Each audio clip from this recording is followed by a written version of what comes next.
नमस्कार, हिमाचल अभी से मैं दिव्या। पेश हैं आज के मुख्य समाचार। 1 मई के बाद शादी में शामिल हो सकेंगे सिर्फ 20 व्यक्ति, सामूहिक भोज पर भी प्रतिबंध।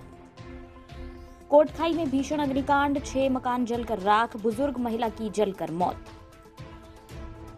कुल्लू जिला की भूमतीर पंचायत में अगले 15 दिन तक ना कोई बाल कटवाएगा और न ही नाखून। कुल्लू में प्रवेश द्वार पर पुलिस ने बढ़ाई सख्ती, डीसी राघव शर्मा ने आधी रात को पुलिस बल के साथ की गश्त। हिमाचल में नहीं मिल रहे ऑक्सीमीटर, 5 गुना तक बढ़ गए दाम। कोरोना के रिकॉर्ड 3.62 लाख नए मरीज, 3,285 की मौत। लॉकडाउन पर विचार, 2,62,039 लोग ठीक।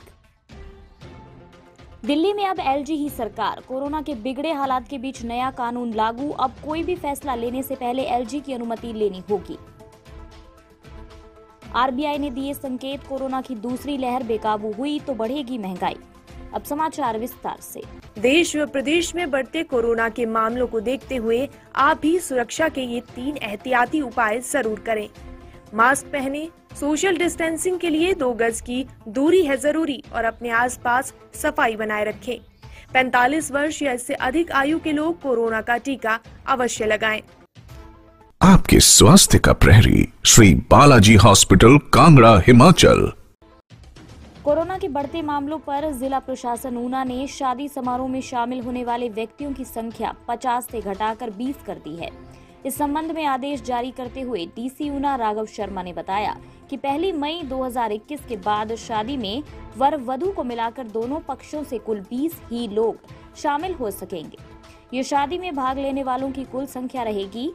ऐसे में स्थान और समय बदलकर अतिथियों की संख्या नहीं बढ़ाई जा सकेगी। निकटतम संबंधियों के अलावा अन्य व्यक्ति शादी में सम्मिलित नहीं होंगे। राघव शर्मा ने कहा कि 1 मई के उपरांत जिला ऊना में शादी के सार्वजनिक कार्यक्रमों पर पूर्णतः प्रतिबंध रहेगा तथा सामूहिक भोज भी आयोजित नहीं होंगे। शादी में डीजे की अनुमति नहीं दी जाएगी। 1 मई के बाद हो रही सभी शादियों पर नए आदेश लागू होंगे, चाहे उनके लिए पूर्व में ही अनुमति क्यों न ली गई हो। सभी अनुमतियां 20 व्यक्तियों तक सीमित मानी जाएंगी और सामूहिक भोज की अनुमति रद्द समझी जाएगी। हिमाचल प्रदेश के शिमला जिला में भीषण अग्निकांड हुआ है। कोटखाई तहसील के तहत रामनगर पंचायत के फनेल गांव में आग लगने से 6 मकान जलकर राख हो गए। इस घटना में एक बुजुर्ग महिला के भी आग की चपेट में आने से मौत हो गई। अभी तक महिला का शव बरामद नहीं हो पाया है। आग लगने के कारणों का भी अभी तक पता नहीं चल पाया है। शिमला से 70 किलोमीटर दूर कोटखाई के फनेल गांव में देर रात को मकान में आग लग गई थी। इस दौरान एक के बाद एक 6 घर आग की चपेट में आकर राख हो गए। सूचना मिलने पर प्रशासन मौके पर नुकसान का जायजा लेने पहुंचा। शिमला की कार्यवाहक एसपी मोनिका भुंटूगरू ने घटना की पुष्टि की है।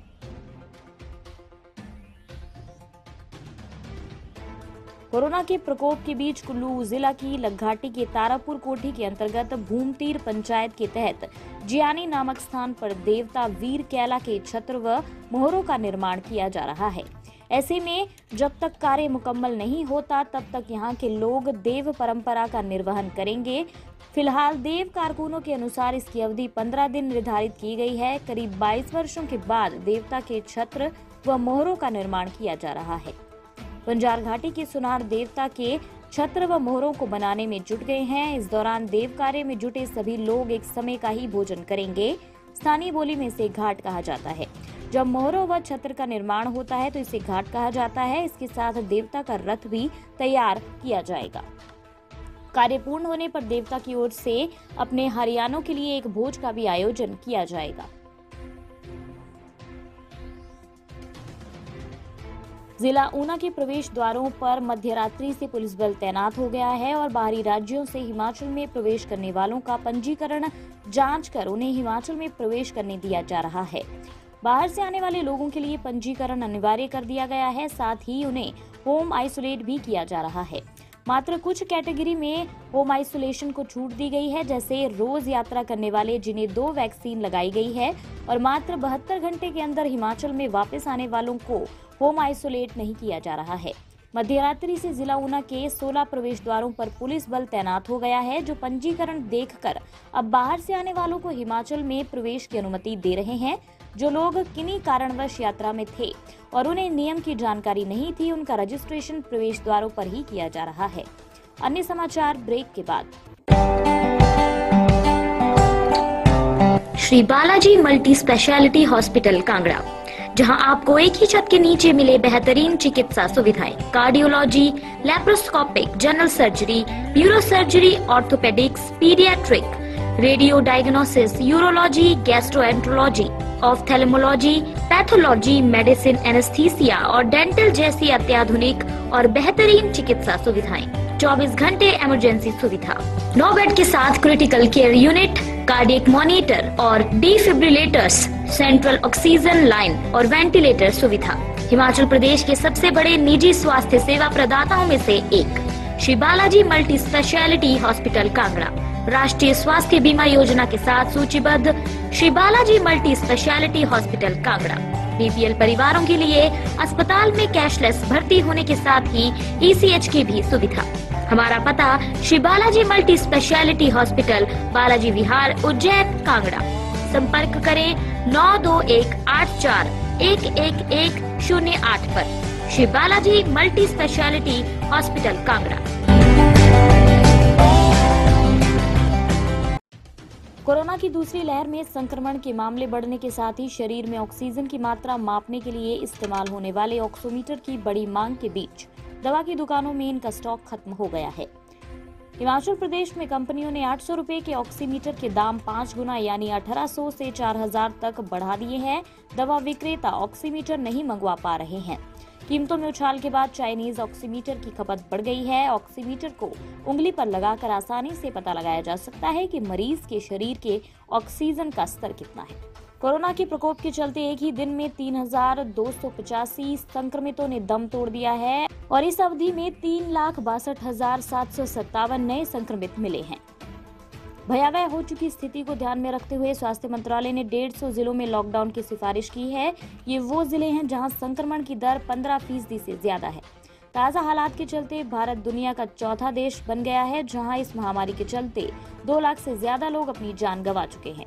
भारत में अब तक 2,01,165 लोगों की मौत इस महामारी से हुई है। अमेरिका में अब तक सबसे ज्यादा 5.87 लाख, ब्राजील में 3.95 लाख और मैक्सिको में 2.15 लाख लोगों की मौत हुई है।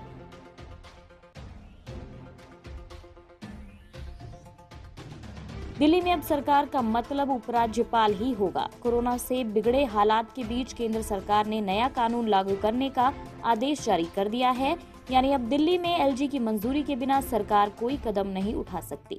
केंद्र सरकार ने राष्ट्रपति द्वारा राष्ट्रीय राजधानी राज्य क्षेत्र शासन संशोधन कानून 2021 को मंजूरी दिए जाने के बाद इसकी अधिसूचना जारी कर दी है। इस कानून के प्रभावी होने से चुनी हुई सरकार की जगह उपराज्यपाल को प्रमुखता दी जाएगी। रिजर्व बैंक के अप्रैल बुलेटिन में संकेत दिए गए हैं कि अगर कोरोना की दूसरी लहर बेकाबू हो जाती है और आवाजाही पर लगे प्रतिबंध लंबे समय तक लगे रहे तो महंगाई बढ़ सकती है। इसके पीछे वजह सप्लाई चेन का प्रभावित होना बताया गया है। बुलेटिन में रिजर्व बैंक के deputy governor Michael Devvrat Patra की अगुवाई वाली टीम की तरफ से लिखे गए लेख में ये संकेत दिए गए हैं। साथ ही ये भी कहा गया है कि ये लेखकों के निजी विचार हैं, ये जरूरी नहीं है कि इनको आरबीआई का विचार माना जाए। लेख में ये भी कहा गया है कि महामारी के बाद मजबूत और स्थायी विकास के लिए वैक्सीनेशन में तेजी लाने, महामारी संबंधी प्रोटोकॉल अपनाने, अस्पतालों की संख्या और क्षमता बढ़ाने पर फोकस करना होगा। वहीं ये भी कहा गया है कि महामारी की ये दूसरी लहर पिछले साल वाली लहर के मुकाबले ज्यादा खतरनाक है। इसी के साथ ये रेडियो बुलेटिन यहीं समाप्त होता है। धन्यवाद।